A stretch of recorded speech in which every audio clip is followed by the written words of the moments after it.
Hora de conversar com Juliana Rosa. Quero saber a sua opinião, a sua análise, o que você colheu aí de repercussão desse anúncio de barateamento dos chamados carros populares. Ju, bom dia para você. Bom dia, Megali, bom dia, Carlinha, Sheila, bom dia para o nosso ouvinte. Olha, antes de mais nada, eu fiquei lembrando, eu que estou velha já, o que é carro popular, né? Me lembro do meu primeiro carro que eu consegui comprar, um Fiat Uno, sei lá, acho que custava 7 mil. E quando você olha... Era amarelo? Cara, quando era amarelo chamavam de Uno Milho, lembra? Uno Milho, O meu era um Fiestinha branco, 2 portas, aquela direção dura, apelido dele micro-ondas. Eu chegava cozida quando eu ia trabalhar com ele. O meu era um golzinho quadrado bege, cara, que se caísse da ponte, estragava o asfalto e ele saía andando normal, um tanque.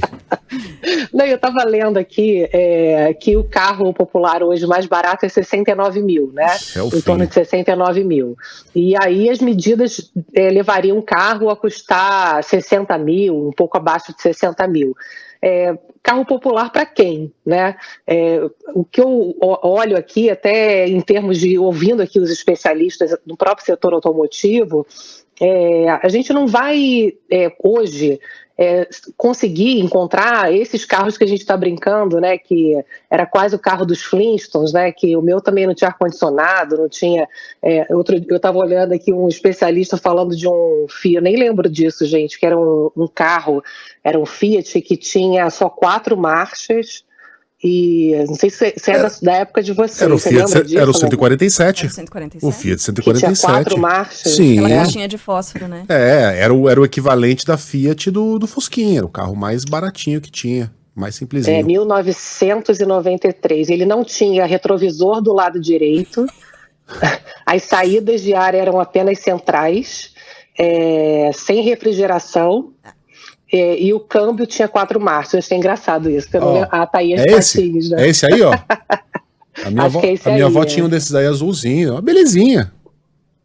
Belezinha, né? Agora, enfim, brincadeiras à parte, assim, primeiro que as regras hoje não permitem que se faça um carro desse tipo, né? Você tem regras de segurança mínimas, então o espaço para reduzir preço é limitado por isso. Talvez faça sentido mais quando a gente pensa em eficiência energética, dar incentivos para carros que poluam menos, né? Hoje é uma pauta importante no mundo.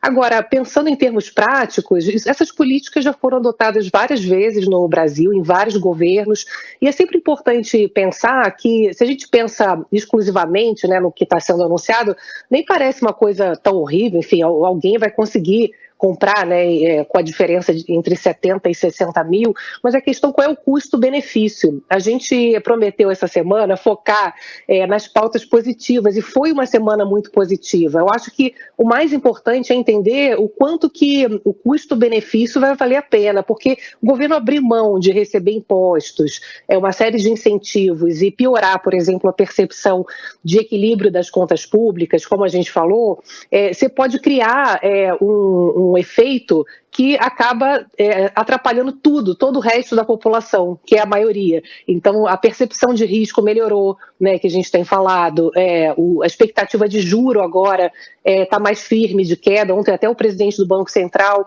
falou que o caminho é esse, que as coisas estão melhorando, elogiou as regras fiscais, elogiou a inflação, que a gente ontem estava comentando que veio bem abaixo do previsto.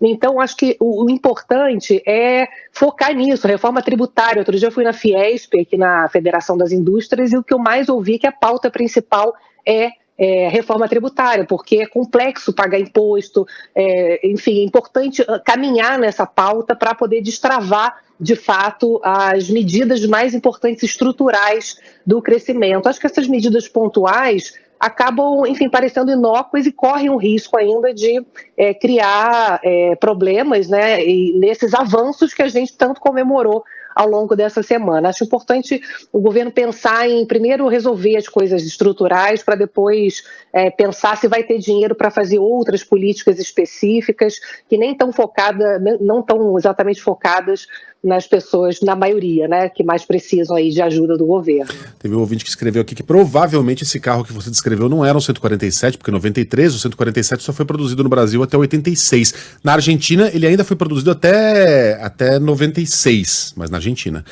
Que provavelmente era um Fiat Uno Electric, que era um pé de boi total. Tudo que dava pra não ter, ele não tinha. Pé de boi. E aí eu fui atrás do meu tanquinho, do meu velho Gol. Fui lá ver no Detran e descobri que ele tá em Budas Artes, aqui na Grande São Paulo. E eu tô quase indo na casa do dono fazer uma oferta pra comprar de volta, sabe? Por motivos... Não acredito, ele existe ainda. Tá lá. Vou até falar, não vou falar a placa, não. Mas eu quero... Você lembra quando você pagou? Eu lembro que eu vendi por 5 mil.